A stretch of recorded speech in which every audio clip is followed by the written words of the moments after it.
ஐயனார் துணை சரியில்ல. அடுத்த வரி எபிசோட்ல நம்ம நிலா இருந்துட்டு ஒரு வழியா பல்லவன் கிட்ட யாரு முக்கியம், முக்கியம் இல்லைன்னு சொல்லி புரிய வைக்கிறாங்க.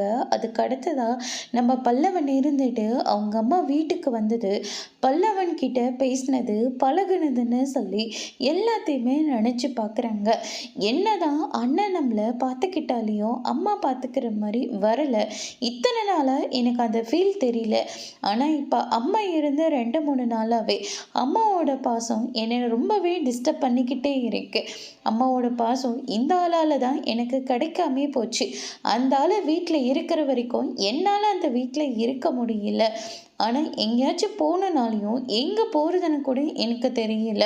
அதனால் வேறு வழி இல்லாமல் இந்த முடிவை நான் எடுக்கிறேன் அப்படின்னு சொல்லிட்டு நம்ம பல்லவன் ரொம்பவே விபரீத முடிவை எடுக்கிறாங்க. அதுக்கு அடுத்துதான் நிலா இதை தெரிஞ்சுக்கின உடனே ரொம்பவே ஷாக் ஆகுறாங்க.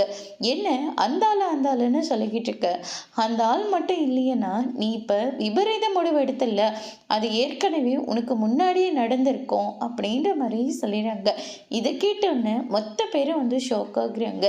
என்ன சொல்கிறீங்க, ஏதாவது கட்டுக்கதை இது கட்டுறீங்களா அப்படின்னு சொல்லிட்டு கேட்கவும், கட்டுக்கதை இல்லை, இத்தனை நாளாக நீங்கள் நம்பிட்டு இருந்தீங்கல்ல அதுதான் கதை, நான் சொல்கிறது நிஜம். இவர் உன்னுடைய சொந்த அப்பாலாம் கிடையாது அப்படின்னு சொல்லிட்டு பல்லவனை பற்றின எல்லா விஷயத்தையும் நிலா இருந்துட்டு இதுக்கு மேலே தள்ளி போடக்கூடாதுன்னு சொல்லி நம்ம பல்லவன் கிட்ட சொல்லிடுறாங்க. பல்லவன் இதை கேட்டோன்னு ரொம்பவே ஷாக் ஆகுறாங்க. அதோட பிரம்ம முடிச்சிருக்காங்க.